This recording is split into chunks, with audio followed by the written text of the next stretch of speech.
Убакыт улуу мугалим. Мамлекеттик кызматта иштеп, саясаттын серисинде жүргөн экстер эмне менен алек? Мезгил менен мекен сыноосунан алар кандай өтүштү? Мекен тагдыры менен өлкө келечеги тууралуу кандай ойдо?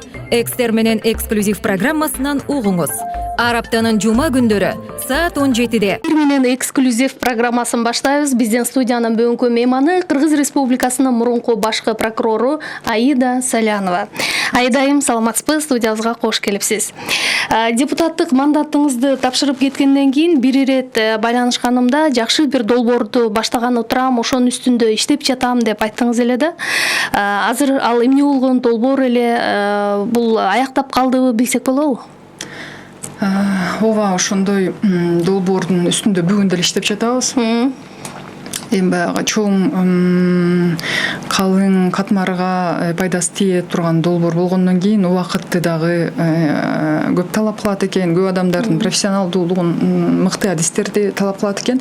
Ошон үчүн азыр ошо менин баягы өнөктөштөрүм менен, партнерлор менен ошо жумушту алып барып атабыз. Буюрса аз калды десем туура болот. Буюрса ачылганда биз кеңири маалыматты жалпы Кыргызстанда таратканга аракет кылабыз. Бул эми баягы бирдиктүү бир мындай калк үчүн юридикалык жардам берүү багытында болсо керек. Эгер сыр болсо баягы сиздин кесибиңизди улам айтып атам. Туура.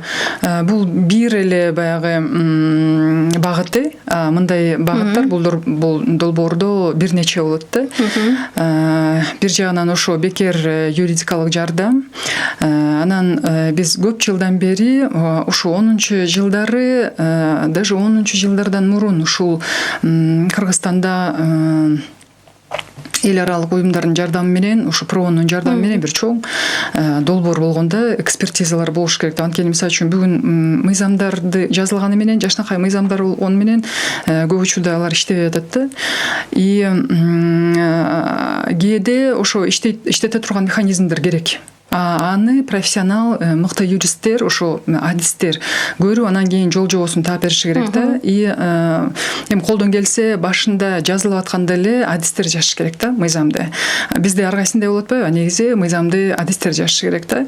И ошол долбоордун да башында өзүм турдум эле, ошо 5 экспертиза болуш керек. Сөзсүз түрдө ар бир мыйзам долбоору 5 экспертизадан өтүшү керек да. Бул антикоррупционный, бул гендерный, экологический, правовой, правозащитный деп ушу 5 экспертиза өткөрүш керек болчу да. Ушул долбоор негизи бүгүнкү чейин жакшы иштебей атат да. Канча көп жыл болсо дагы, мына эми жакында 10 жылга барат, бирок жакшы иштебей келет. Эми буюрса ошону башында да өзүм турдум эле деп азыр ошону улагым келип атат. Бул дагы бир направлениясы. Анан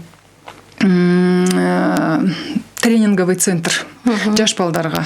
Негизи баягы жашоо турмушундагы кийинки кесипти тандаганда дагы, кесиптин ээси болгондо дагы кандай баягы жетишкендиктерге кандай тез жол менен келсе болот, же болбосо баягы кесипте болобу, турмушта болобу, кыйынчылыктарды кандай жеңсе болот деген эң актуалдуу, эң керектүү темаларга адистер тренинг өтө тургандай кылып, ошондо тренинговый центрди ачсам деген оюм бар. Эми негизи бүгүн ошолордун үстүнөн иштеп атабыз. Мына жогорку сот сиздин иш боюнча төмөнкү соттук инстанциялардын чечимдерин күчүндө калтырды. Сиз болсо жогорку сотто адилеттик болот деп күткөнүңүздү, бирок чыгарылган өкүмдөн кийин сот реформасын реформалоо боюнча президенттин сөздөрүнө ишенбей калганыңызды айттыңыз. Президенттин сөзү суу кечпейт, соттор анын сөзүн укпайт деп билдирдиңиз да. Президент сотторго кийлигишпеши керек, бул мыйзамдык жагынан алганда туура эмес деп сиздин оппоненттериңиз дароо жооп кайтара баштады. Сиз аларга эмне дер элеңиз? Президент ар бир конкреттүү иштерге кийлигишпеш керек. Оппоненттер болобу, ким болсо дагы мен андай ой менен макулмун. Ал кийлигишпеш керек да. Мен андай кийлигишүү жөнүндө айткан жокмун. Мен эмне жөнүндө айтып атам? Кадр саясатында эң чоң ролду ойногон президент сөзсүз түрдө коомчулукка, анын ичинде жалпы эле сотторго өзүнүн баягы көз карашын билдирет. Ошол көз карашы сөзсүз түрдө кимге баягы адрестелген болсо алар кабыл алышы керек. Кеп мен дагы бир жолу айткым келет, ар бир Баланчаевдин, Төлөнчөевдин иши деген сөз менен эмес, жоксо президентти ошо сотторго чалып же аппарат аркылуу чалдыртып тыртуу маселеси жөнүндө айтылган жок. Кеп эгерде соттор ак иштеши керек, саясий куугунтук деген токтошу керек, ар бир иш мыйзамдын негизинде чечилиш керек деп эгерде президент айтып аткан болсо, мен дагы жалпы негизи коомчулук ошол сөзгө ынанып соттордон ошону күтөт. Президент айтты эле, демек бул сөз угушу керек соттор депчи.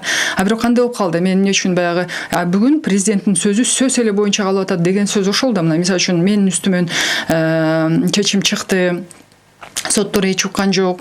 Мына Бектур Асанов Кадыровдордун үстүнөн, Карпековдордун үстүнөн чыгып атат өкүм, анда да уккан жок. Бул жалпы баягы адрестүү түрдө адамдардын баягы каралып жаткан иштерине байланыштуу эмес, жалпы вектор айтылып аткандан кийин ошону соттор угушу керек деп мен эсептейм.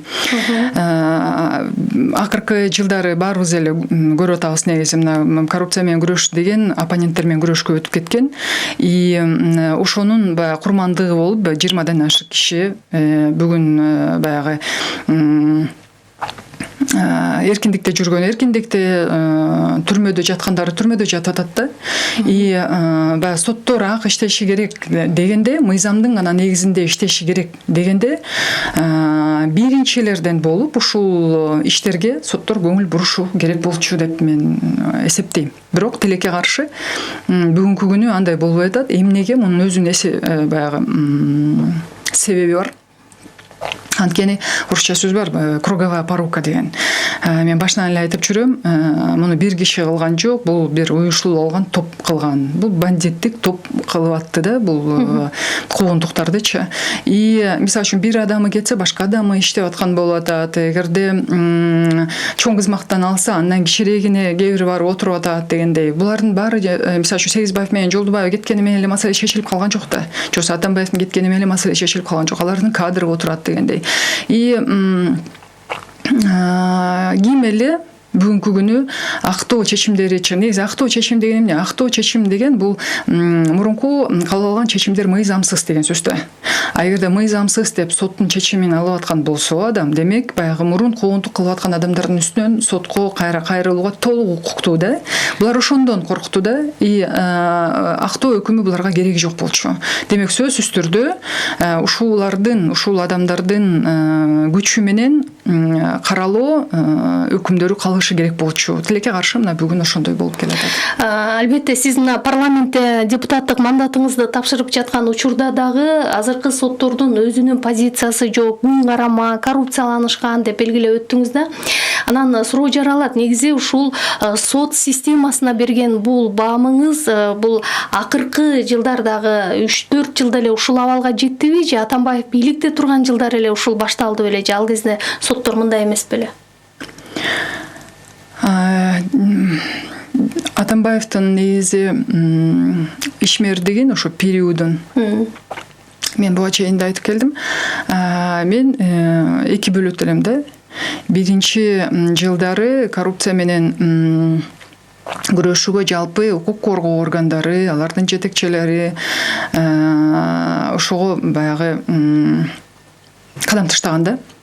Бул 2010-11 жылдары, 2013-үн айта албайм мен. Негизи мен өзүм келген периодтан баштап айтсам, бирок ага чейин деле жакшы иштер болгон. Негизи 10-жылдарда деле жакшы иштер болгон, бирок ишенимдүү айтыш үчүн мен өзүмдүн убагыман баштайын. 2011-жылы апрель убагында келдим мен. Ушул убактан тартып негизи прокуратура мындайынан айтканда жаны тынган жок да. Чоң иштер болуп жатты, өттү, баягы интенсивный период работы болду. Мен 2015 кеттим. 2014 негизи декабрь айында кеттим. 2014-15 жылы январь указ чыкты. Мына ушул убактардан баштап саясий оппоненттер менен күрөшүүгө өтүп кетти. Коррупция менен күрөшүү ушундай башка түргө, башка өңүткө өтүп кетти да. Негизи саясий оппоненттер менен күрөшүү балким андан да эртерээк башталмаган. Кени мисалы үчүн өтө көп адамдар кызыктар болчу.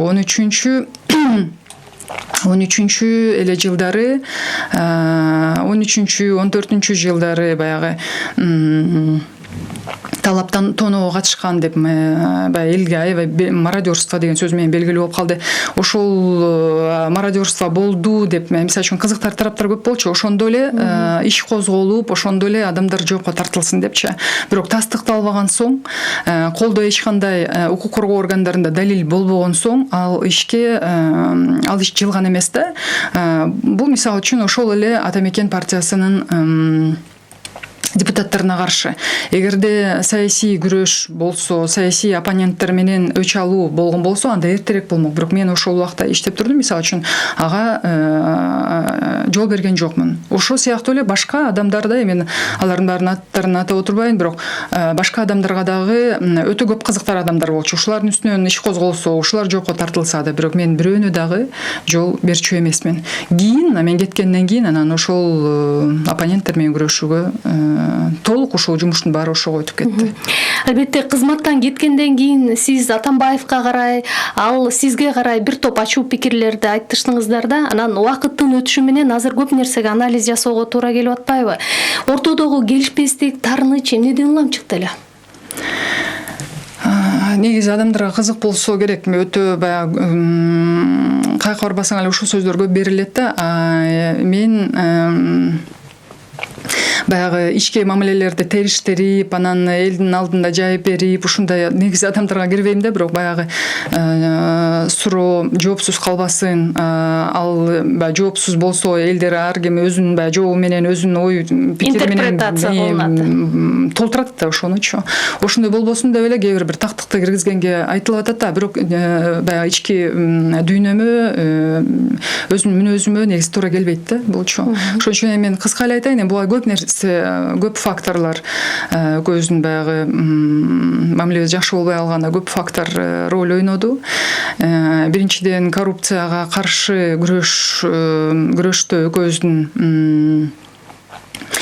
көз карашыбыз эки башка болуп калды деп айтсам болот. Экинчиден өтө баягы адамдардын айтканына негизи ишенчээк адам да. Ишенчээк адам, аны тегерегиндегилери тилекке каршы, ошо тегерегиндегилери аны жакшы түшүнөт экен, ишенчээк деген ошону менен пайдаланат экен да. Ошон үчүн баардык 100% болгон нерсенин баарын 100% мен деле Атамбаевди күнөөлөбөйт элем. Анткени ошо тегерегинде ал ишенген адамдар. Мага мисалы ишенбесе, ишенбейт, анткени мен аны же кадр болбосом, же мурун кийин аны менен иштебесем. Те башынан жанында иштеп келаткан адамдар бар да, мага караганда мисалы үчүн аларга көбүрөөк ишенет эле. Алар болсо ошо ишенчиликти менен пайдаланып, туура эмес маалыматтарды берип, аны башка адамдар менен тирештирүү алып барып, ушундай бир начар көрүнүштөр болчу да. Тилекке каршы ошолордун артынан жетеленип кетти деп ойлойм. Болбосо мен бүгүнкү болуп аткан нерсенин баарын эле ушул Атамбаев күнөөлүү деп айтпайм. Күнөөлүүсү эмне, балким ишенчиликте, анткени президент негизи мен ойлойм бул баягы мындай адамды, бул адамга ар жактан ар кайсындай маалымат келип түшөт. Ар кайсындай. Анын ичинде атайын маалымат, спецслужбалардын маалыматы келет. Бирок ошолорду жакшы селекция кыла турган адам болуш керек да, президент. Баардык эле келип аткан маалыматтарга ишенбеш керек. Анткени ошондой чоң информационный потокто, канча чоң информационный поток болбосун дагы баары бир ошону териштиргенге, ошону бир талдаганга кудурети болуш керек деп ойлойм да. Бирок башынан өзү өтө ишенип алган адамдарды тутканы үчүн, ошолорго баарын баягы доверять этип берип салгандыгы үчүн Эми Азыр алардын кимдер алар, биз айта албайсызбы? Өтө ишенген адамдары, жанындагы жакын адамдары. Өтө азыр билбейм, эми ал кишинин жанында жүрбөгөндөн кийин кимиси экенин билбейм. Азыр мурун жанында жүргөн адамдар ошол эле Сегизбаев, ошол Жолдубаев өтө жакын адамдары. Бул анткени мисалы үчүн мен ген прокурор болуп иштеп атканда аппаратта заведующий отделом болуп Жолдубаева иштеп отурду. Ошондо эле өтө ишенимдүү адам болчу. Бул ошол эле Икрам Ылмиянов, Фарид Ниязов ар бири өзүнүн баягы тиешелүү таасирин берди деп ойлойм. Айтыңызчы, сиз баш прокурорлук кызматтан кеткенден кийин аз убакыт өтпөй эле Күчтүү Кыргызстан деген партия түптөдүңүз эле да. Бирок парламенттик шайлоого ата мекендин желегинин алдында бардыңыз. Анан бул эмнеге байланыштуу болду? Айрымдар айтышты, партиянын каржылык ресурсу чектелүү болчу деп, же Текебаевдин ошол кездеги таасиринин күчтүүлүгүнөнбү, мындай себеби бар беле? Себеби бар. Эң негизги себеби бул сиз айткандай эле финансы маселеси болду. Эми баягы мени каралаган адамдардын эгерде адамдар ишене турган болсо, анда алар айтып атпайбы? Ошол эле эң Кыргызстандын бай адамдары айтып атат, бүгүн Салянова эң бай адамдардын бири деп ушундай карандай кылып айтып атат да. Эми бай болсом жаман эмес деп ойлойм ар бир адамга эле, бирок андай байлардын ичине кирбейм да мен. Өкүнбөйм деле, анткени мен негизи эле жеке турмушумда баягы өтө бир байлык, роскошь, изобилие дейм. Мисалы үчүн менин түпкү мүнөзүмө туура келбейт да. Негизи мен өзүмө баягы жетиштүү, балдарыма жетиштүү оокат болсо эле, алар баягы эч нерседен кем болбосо эле, мага ошол эң негизги нерсе. Мен каалаган ишти алып бара тургандай мүмкүнчүлүк болсо деген. Ошо эгерде ошолордун баягы калпына ишене турган болсок, мен Күчтүү Кыргызстанды өзүм эле алып кетмекмин да шайлоого. Ошо финансы маселесинин тартыштыгына жараша ата мекен менен биринчи жагынан финансы ошо негизги маселе болду. Анан талдай баштаганда кайсы партия менен бирип шайлоого барам деген маселе турганда, ушу ата мекендин программасы, жалпы лидердин басып өткөн жолу, жанындагы адамдарына караганда эң жакын адам, эң жакын партия, көз караш ушу ата мекендики болду. Ошон үчүн мен ата мекен менен бардым. Азыр деле ушул ата мекен менен аягына чейин бирге болосузбу, же кийинки парламенттик шайлоодо мүмкүн башка партияларга кошулуп жардам берейин деген оюңуз барбы?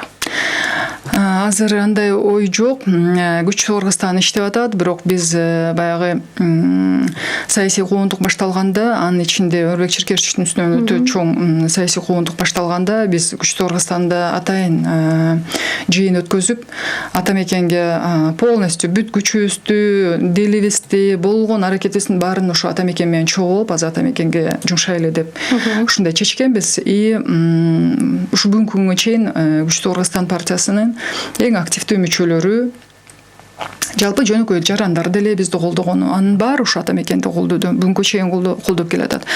Азыр бул поддержка дагы эле керек деп ойлойм, анткени Өрбек Черкесович азыр тиякта түрмөдө болуп аткандан кийин дагы деле эч кандай баягы бөлүнгөнгө негиз жок деп ойлойм, анткени биз баягы биригип атканда коюлган максаттарга жете элекпиз да. Бүгүн азыр кайра мен ойлойм, балким кийин ата мекенге кайра баягы жаркырап күн тийгенде, ошондо эки партиянын мүчөлөрү чогулуп дагы отуруп, анан дагы бир балким чечимге келебиз, же балким таптакыр эле өзүнчө иштейбиз дейбиз, же дагы мындан ары чогуу иштеп кете беребиз дейбиз. Андан башка партияга өтөбүз деген, эми мен жалгыз чечпейм, мен баягы партиянын лидери эле болгону менен миңдеген адамдар бар составында. Ошол адамдардын көз карашын дагы билип, анан кийин бир жыйынтыкка келебиз деп ойлойм да. Бүгүн мисалы үчүн булар менен иштейм же булар менен иштебейм деп айтканга эртелик болот деп ойлойм. Сиз жана ушул маектин жүрүшүндө айтып өттүңүз, мен байлыкка мындай кызыкпаган адаммын депчи, бирок эле ошол сиздин оппоненттериңиз, сизди айрым жакшы билген же сыртыңыздан билгендер Аида Салянованын абдан чоң байлыгы бар, Ысык көлдөгү коттедждердин бардыгын ушу башкы прокурор кезинде курган деген ойлорду айтып жүрүшөт. Ошондуктан биз өзүңүздөн оюңузду уксак ушул боюнча. Көлдө бир да коттеджим жок менин. эгерде мисалы үчүн бүгүн бирөө ошо коттеджимди таап мына Могу Салянованын коттедж экен деп бастыктап берсе, мен ушу Марал студиясына айтып коем, мен ошо кишиге подарить этейин да ошо коттеджди. Ушуга чейин же Жогорку Кеңештин пансионатында Алтын көлдө эми аякта эс алган элдер деле көрүп атты да, Салянова келип кетип атат депчи. Же ошол жакта, же болбосо туугандардын, тааныштардын, ошолордун эс алуу жайларында болуп келдим ушуга чейин.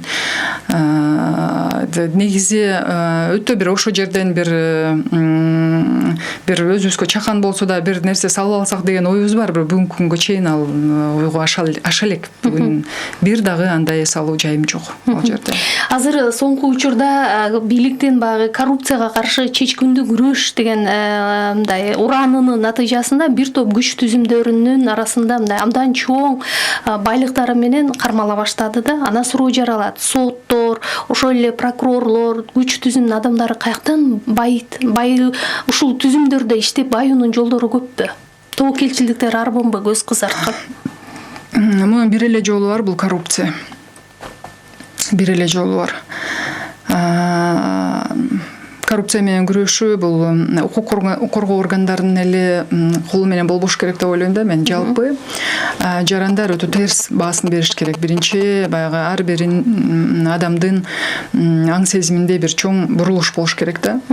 Биз бүгүн коррупцияга малынган адам болсо дагы аны билип туруп, мисалы үчүн баары эле билет да ким каякта иштеген, мамлекеттик кызматта өмүр бою иштеп келген адамдын чоң хан сарайларын көрүп, кымбат машиналарын айдаганын көрүп деле, коррупционер экенин билип турсак деле, ошону төргө өткөзөбүз, ошону сыйлайбыз, ошого болгон каада баягы сыйлардын баарын көргөзөбүз да. Мисалы үчүн башка баягы өнүккөн өлкөлөрдө биринчиден андай коррупционерлер жок. Эгерде бирөө андай коррупционерлер болуп же болбосо имиштер боло турган болсо, ал адамдар элди аралап жүргөндөн да уялып калат да. Ал адамдарды төргө өткөзүп сыйламак турсун, ал адамдар менен элдер учурашкандан уялып калат. Биз качан ошондой деңгээлге келгенде, адам ар бир жөнөкөй эле жаран ушундай адамдарды качан жектеп баштаганда, коррупционерлерди, анан ошондо бир чоң өзгөрүүлөр болот деп ишенем мен. Бул жеке эле мейли ошол эле прокурор, соттордун айлыктарын $1000, $2000, $3000 кылып койсун, мейли чоң окумуштуудай шарттарды иштегенге түзүп берип койсун.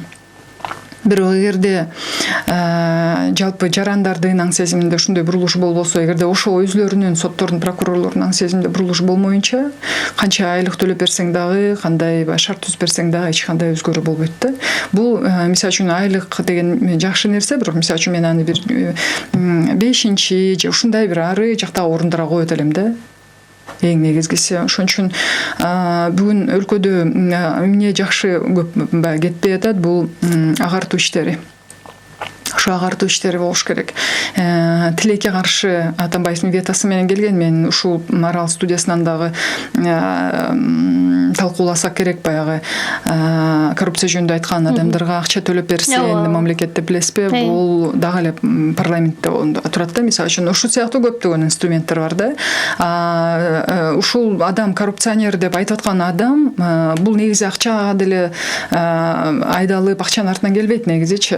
Анткени канча акча берсең деле корккон адамдар коркуп отура берет да. Эмне кереги бар ал? Анын бир тынчтыгы керек, туура, ачык кулактан тынч кулак дейт. Коркпой турган адамдар, плюс еще акчасын төлөп берип койсоң, ал адамдар келип айтат. Ошон үчүн ушул сыяктуу инструменттер иштеш керек. Коррупция демекчи, сиз баш прокурор кезиңизде бир топ депутаттарга, таасирдүү саясатчыларга кылмыш иши козголду да. Анан азыр албетте баарынын көкүрөгүндө ызасы, таарынычы бар дегендей, алардын көбү азыр эркиндикте кайрадан чоң саясатка кайтып келүү ниетинде жүрүшөт. Анан алар менен бет келишип, жүз көрүшүп каласызбы кээде? Алар менен андай деле мындай бетме бет жүз көрүшө элекмин го, мындай эстегенимен андай деле жүз көрүшө элекмин го, бирок жалпы кээ бир мисалы үчүн мен барган жыйындарда болуп калышат. Эми Кыргызстан кичинекей эле да, андай жыйындардан көрүп калам, бирок мындай бетме бет жолугуп бир сүйлөшүп андай боло элек. Азыр по крайней мере азыр эстей албай атам, андай боло элек го дейм. Сиз өзүңүз кечиримдүү адамсызбы? Эмнени кечире албайсыз негизи? билбейм, ушу эмнени кечире албайм. Мен ойлойм баарын эле кечирем депчи. Аны эмнени кечире албайм дегенде баарын эле кечирем. Мен мурун баягы жаш кезинде ойлочу элем, саткан адамды кечиргенге мүмкүн эмес депчи. Ким сени сатса, ким эгерде жаныңда болуп жүрүп ушундай бир чоң бир бийик идеялар менен ушундай ысыкта суукта өтүп жүрүп анан кийин ошол адам туура эмес иштерге бара турган болсо, кантип ошондой адамды кечирсе болот деп ойлочумун да. Жылдар өткөн сайын мен ойлой баштадым, негизи кечирбей турган адам ага татыксыз деп ойлойм да. Кечиреби, кечирбей, бул адамдын функциясы эмес деп ойлойм да. Мен ойлойм бул Кудайга таандык нерсе депчи. Кудайым өзү билет, жеткирчү кишисине жеткирет, жеткирбесине кечирип койчусун кечирет деп ойлойм да. Эгерде ошо Кудайдын бир ушундай бир кудуретин эгерде адам өзүнө алып анан мен ушундай болот элем десе, бул чоң бир кыргызча баягы сөз байлыгым азыраак болуп атат. Бирок негизи бул туура эмес иш деп ойлойм да. Бир Кудайга болгон бир наадандыкпы ушундай деп ойлойм да. Кудайга каршы жасалган ишпи деп ойлойм. Ошон үчүн билбейм, мен ойлойм баарын эле кечирет болушум керек деп ойлойм. Бирок кечирет деген сөз эмне? Кечирет деген сөз бул таптакыр эле кайра баягы камыр жумур болуп, кошо кайра бир баарын унутуп калуу, кайра бир чоң өтө маанилүү нерселерди ишенип ал адамдарга дегенди да билдирбейт да мен үчүнчү. Бирок кек сактабай, ал адамдардын үстүнөн жамандык издебей, жамандык тилебей деп ойлойм да. Мисалы үчүн мен эч кимге жамандык тилебейм. Мен ошол эле мына сиз айтып атпайсызбы, ошол эле мен иш козгогон адамдар же болбосо Атамбаев, ошол эле Сегизбаев, Жолдубаева, ушул адамдар, жоопко тарткан адамдар, ошол эле Келдибеков, Тулеевдер, башкаларын айта турган болсом, мен алар жөнүндө ойлобойм деле. Бирок алар сиз жөнүндө айткан пикирлерине мындай канчалык деңгээлде сиз маани бересиз? Анткени алар деле айрым учурда айтып калышат экен, мисалы, жашоонун өзү бумеранг депчи. Сиз ушул сөзгө маани бересизби? Ушу бумеранг дегенде ошол адамдар кичине баягы өзүнүн ар ким өзүнүн катасын билиш үчүн, катасын өзүнө кабыл алыш үчүн буга бир эрдик керек да. Чоң эрдик керек. Тилекке каршы, особенно эркектерде ушундай эрдик жок да. Ким тегерегинде баары виноват, өзү гана виноват эмес да, ушундай позиция менен жашашат. Ошон үчүн алар дагы, мисалы үчүн мен аларды жоопко тартсам, кийин мен жоопко тартып алсам, муну бумеранг деп атат. Эми алар каалагандай айта берсин, бирок бул бумеранг эмес деп ойлойм. Анткени мисалы үчүн мен өзүмө болгон нерсени сыноо катары эле кабыл алам. Анткени мисалы үчүн ушул сыноолордон мен аягында 5 жыл мурун, мисалы үчүн 4 жыл мурун кандай адам болсом, 10 жыл мурун адам кандай болсом, мен бүгүн ал Салянова караганда күчтүүрөөкмүн. Күчтүү айым деп коюшат экен, сизди ошол күчтү каяктан аласыз сиз? Эми ойлойм, балким ушул сыноолордон деле деп. Ошон үчүн айтып атпайм, мунун жаман жагы да бар, жакшы дагы жагы бар да негизи. Ошон үчүн мисалы мен эч кимди жаман көрбөйм, кек сактабайм, жамандык каалабайм. Ошону менен адам өзүнө күч алат болуш керек деп ойлойм. Жалаң кек менен жашап аткан адамдар, алар ошонун ичинен гана чыкпай калат да. Каяктан күч алсын? Жалаң кек менен жашап аткан адамдар аны сүйлөп атканда эле билинет, сөзүнөн элечи. Жок, мен кек сактабайм, мен андай мындай деп койгону менен сүйлөп аткан сөзүнөн турган турпатынан эле билинет да. Ошолорду билесиң, кандай күчтүү эмес, кандай алсыз адамдар экенин, кайра бооруң ооруйт ал адамдарга. Айдайым, айтыңызчы, Батукаевди тышка жиберип ийгендердин арасында сиздин ысымыңыз дагы айтылып жүрөт да. Анан чечим эмнени негизинде кабыл алынган, Атамбаев буйрук берген деген сөздөрдүн чындыгы барбы? Бүгүн ошо Батукаев боюнча чечим дагы эле чыга элек. Ошон үчүн бул мыйзамсыз болчу деп айтканга негизи эч кимдин укуктук баягы мүмкүнчүлүгү жок да, укук жагынан. Мындай мыйзамдуу эч ким, мыйзам негизинде эч ким антип айта албайт да.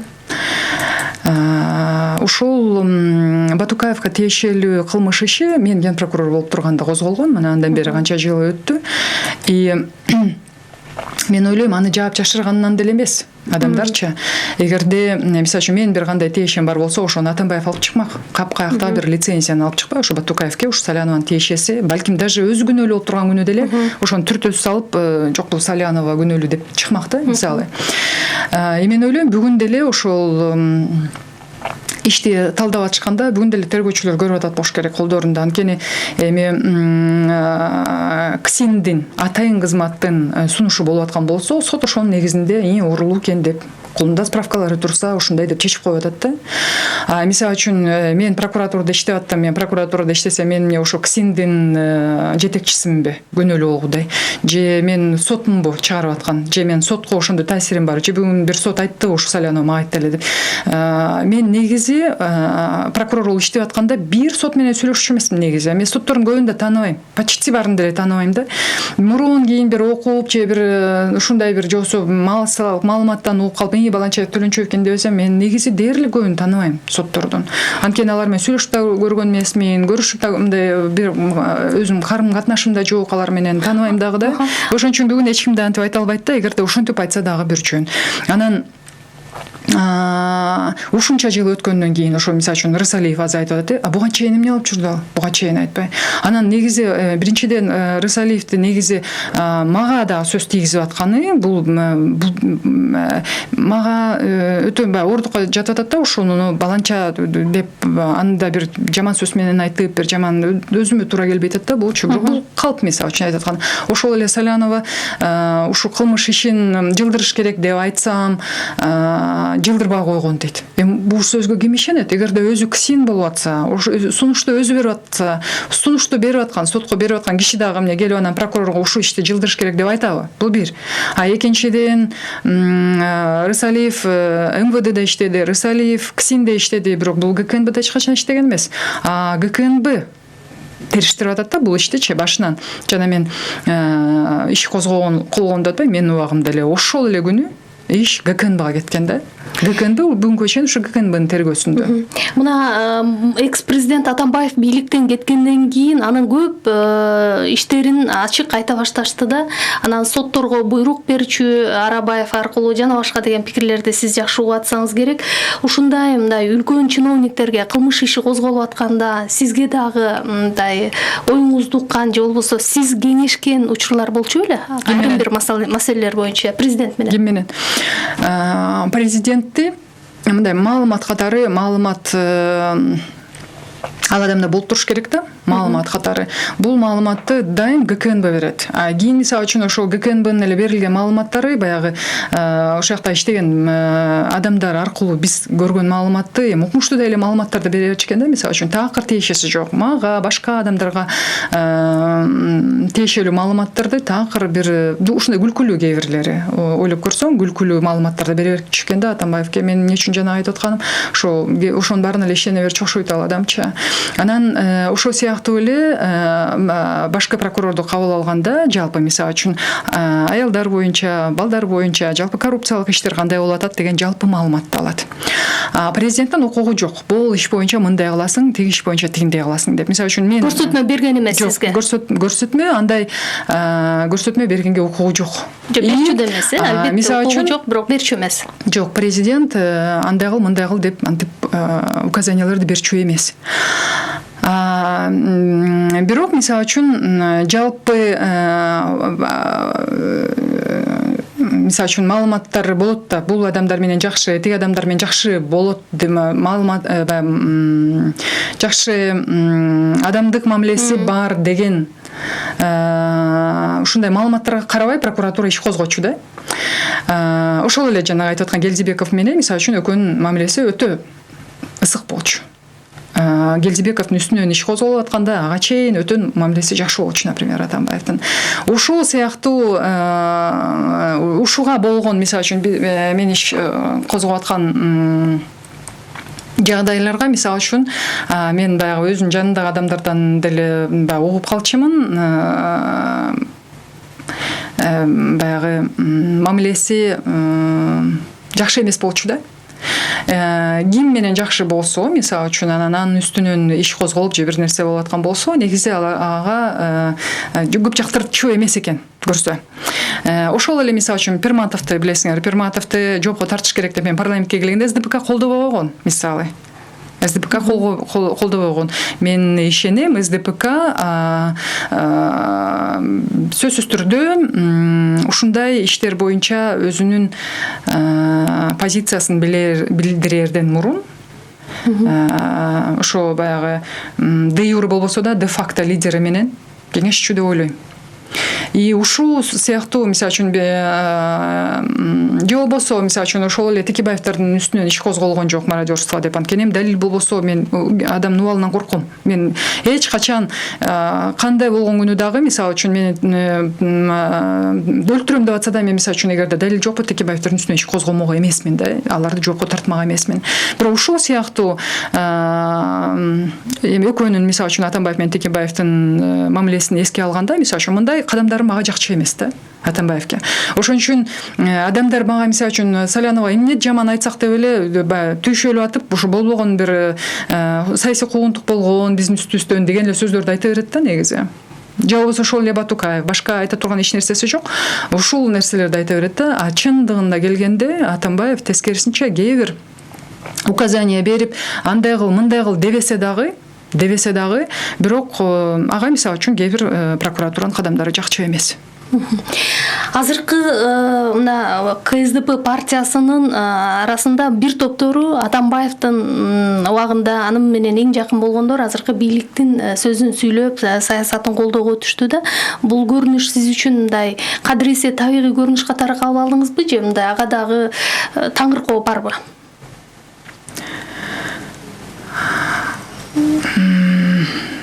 Эми бирөөнүн үстүнөн айтып, бирөөгө характеристика берген көп жакшы нерсе эмес. Мисалы, эгерде мен болсом, мен убагында айтмакмын. Туура эмес иштерди кылып аткан болсо Атамбаев. А эгерде убагында айта албаган болсом, анда айтмак эмесмин да. Мен ошондой болмокмун. Билбейм, бирөөгө жагабы, жакпайбы бул ой. Бирок адам алсырап калганда, бийликтен түшүп, анан өзү деле азыр жакшы эмес абалда турат. Ушундай маалда кайра таба кылып, анан басып калып, тээп калып, жаман сөз айтып калып, ошондой көрүнүш мага өтө жат көрүнүш. Мен биринчиден өзүм эч качан андай кылмак эмесмин. Башкалардын ошондой кылып атканы мейли Атамбаев болсо дагы, мен мага канча жамандык кылды, мисалы үчүн табалап отурса мен отурат элем да. Мага тескерисинче ал ушундай кайра анын үстүнөн өзүн эле чогуу иштеп жүргөн адамдары мурун айтпаган. Эгерде башынан айтып келаткан маселе, анда маселе жок, башынан айтып келаткан болсо. Бирок бул киши алсыз болуп калгандан кийин ушундай сөздөрдү айтып, кайра аны дагы чаап тээп калып аткандары мага мисалы үчүн жаккан жок.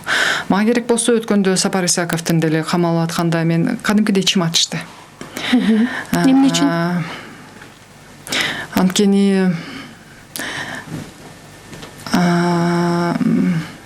чечимдерди өзү жалгыз кабыл алган жок деп ойлойм.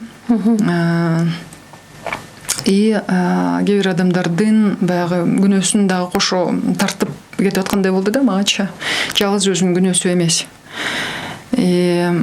Адам катары, билбейм, адам катары. Мен адам жакын айтып атам. Балким ошо прокурор болуп отурганда мен да ушундай чечимди кабыл алмакмын. Анткени материалдар алардын колунда болуп, материалдардын негизинде кабыл алса керек деп ойлойм. А менин колумда материалдар болбогондон кийин мен күнөөлүү деп мисалы үчүн бүгүн да айтпайм. Мен деле эл катары баягы маалымат болуп атканда материалдар колумда жок да, мисалы үчүн материалдар. Адам катары мисалы үчүн менин ичим ачышты. Адам катары мен борморду. ошол эле Сапар Исаков анткени биздин үстүбүздөн куугунтук болуп атканда ошол күч структураларын деле өзү жетектеп турду да, мисалы үчүн Сапар Исаков ооп да койгон жок. Мен куугунтук болуп атат, мындай болгон эмес мурун Кыргызстанда, сиздин оюңуз кандай дегенде ал куугунтук болгон жок деп айткан. Ушу парламентте ошо куугунтук болуп атат деп айткан деле бир саналуу эле адамдар бар болчубузбу, ошондой суроолорду бере турган адамдарчы. Бирок ошолордун арасында мен ушу суроону Сапар Исаков күчүндө кезинде ушу суроону берсем, ошондо коомчулук бул нерсени колдоп атат. Мен деле ойлоп атам, мындай жалпысынан айтканда куугунтук болгон жок деп. Ушундай кыска эгерде мен жалпылай турган болсом ушинтип айтканда, анан аны деле көрүп ошол куугунтуктан өзү өткөн адам катары деле, мисалы үчүн көп табалап отурган адамдардын арасында мен деле табалап отура берсем болот эле, бирок мен табалабайм. Азыр чын ниетим менен, ак ниетим менен айтып атам. Эгерде доказывать эте алса, ушундай катуу ишеничтүү далилдер болсо, жоопко тартылсын. Эгерде андай далилдер жок болсо, анда ким болсо дагы, Сапар Исаков болобу, кимиси болсо дагы акталышы керек. Сөзсүз түрдө акталышы керек. Негизи азыр бийлик ушул коррупцияга каршы чечкиндүү күрөш башталып атат. Бул күрөш аягына чейин чыгат деген ишеним барбы сизде? Анткени азыр коомчулукта ушундай пикир пайда болуп калган да, буга чейин иш башталат, анан аягында сотко жетпейт же сотко жетсе дагы бат эле акталып чыгып кетет деген традиция калыптанып калды да элде. Эми баягы сүткө оозубузду күйгүзүп алган айранды да үйлөп ичип калып турбайбызбы? Ошон үчүн коркунуч бар. Анткени дайыма бийлик келип атканда жакшы ой, жакшы ниет менен келет да. Мен буга толугу менен ишенем. Акаев келип атканда дагы, Бакиев келип атканда, Роза Исаковна, мына Атамбаев келди, Жээнбеков 5-чи президент болуп атат Кыргызстанда. Ар бирөө, мен ойлойм, жакшы ниеттер менен келген да башында. Бирөө дагы бир байып кетейин же болбосо бирөөгө кыянаттык кылайын деп келбесе керек деп ойлойм да. Келген эмес, мен ишенем буга. Баары жакшы ой менен келген. Тилекке каршы, жана мен айтып атпаймынбы, чоң информационный поток келет. Бул бир ушундай бир чоң ким информация менен владеть этсе, ошол адам дүйнөнү башкарат да. Анан эң көп информация келе турган адам бул президент. Өлкөдө эң биринчи адам президентте көп болот да информация. Ошон үчүн менде информация болбой калды дейм. Бул жөн эле сөз негизи. Информация баарында болот. Бөлөк маселе ошону талдаш керек да. Ошону талдаш керек. Ошону кичине жүрөгү менен талдаш керек. Ошого бир мындай кайдыгер мамиле кылбай, ар биринин артында ушу кагаздын, букванын, сөздүн артында тагдыр жатат деп ошентип эгерде карай турган болсо, эч ким жаңылбайт эле деп ойлойм да. Ошон үчүн башында мына мисалы үчүн 1-2 жакшы сөз бар да, бул легальность, жана легитимность деп коет да. Мисалы үчүн мыйзам менен, конституция менен шайланып келип аткан болсо, бул президентте легальный деп коет да. Эгерде коомчулуктун колдоосун алып жакшы ушундай бир ушундай колдоонун фонунда иштеп аткан нерсе буну легитимный деп коет да. Эгерде коомчулук сени колдоп аткан болсо, демек бул президенттин легитимности өтө жогору деп айтат да. Легальность өтө маанилүү нерсе, бирок легитимность андан дагы бешбетер маанилүү нерсе да. Мисалы үчүн биз угабыз го, Европада, Америкада бул президенттин рейтинги мисалы үчүн баланча процент, бүгүн баланча процент, эртең баланча процент. Бир мисалы үчүн Иракта согуш башталса, мисалы үчүн же болсо Сирияда военный действияларга катышып аткан болсо, бул президенттин рейтинги баланча процент болуп калат да, түштү же болсо өйдө көтөрүлдү деп турат да. Бизде да ушундай болсо жакшы болмок да. Негизи ушундай рейтинги дайыма жарыяланып турса, президенттин башында келип атканда рейтингдери өтө жогору болот да, бардык эле президенттердин. Бирок ал бир өйдө чыгып, бир ылдый ар кайсы событияларга байланыштуу өйдө ылдый болуп турат да. Анан көп учурда акыркы срогуна келатканда түшүп калат. Бизде мисалы үчүн ушуга чейин эми Роза Исаковнан албаганда, ал кеше 1,5 жыл иштеди го. Башка президенттерди алганда ушу кетээринде рейтингге түшүп калат да. Мен чын дилимен тилейт элем ушу Сооронбай Шарипович аягына чейин азыр чоң поддержка болуп атат да, действительно чоң поддержка, и поддержка кылып аткандардын арасында мен деле бармын. Мисалы үчүн мен азыркы болуп аткан иштер мисалы үчүн мага жалпысынан жагат. Жалпысынан алганда жагат. Ушундай эле Кудайым аягына чейин ушундай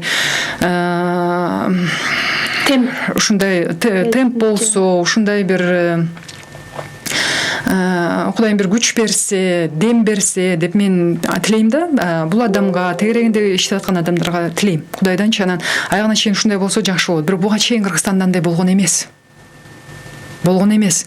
И ошол болгонду билип, ошолордон сабак алып, ушу аягына чейин ушундай келип, анан элди аралап, башка президенттерди көрүп атпайбыз, мисалы үчүн көп эле видеолорду көрүп атабыз го, кандай жашынакай жарык жүзү менен жүрөт да. Мен да ушундай жарык жүзү менен элди аралап, кайра элдерге акыл насаат үйрөтүп, ошо сөзү өтүмдүү болгондой болуп, ушундай болсо деп элейм. Президенттин жеке өзүнө көз карандыгы же анын айланасындагыларга, командасына байланыштуубу да? Дегеним, сиз жогоруда бир мисалды келтирип өтпөдүңүзбү? Атамбаев өзү мындай жакшы эле, бирок айланасындагылар ушул кадамга аны жетеледи депчи. Атамбаев жакшы эле деген жокмун. Атамбаев 100% өзү күнөөлүү дегенге ишенбейм деп айттым. Мен анткени ошол жанындагылары дагы өзлөрүнүн салымын кошту. И жанындагылар дайым ошо салымды кошот да, буга чейин ошо салымды кошуп келген, и президенттердин тагдыры жакшы болгон жок. Ошон үчүн мен айтып атканым, сөзсүз түрдө жакын жүргөн адамдары, командасы сөзсүз түрдө салымын кошот.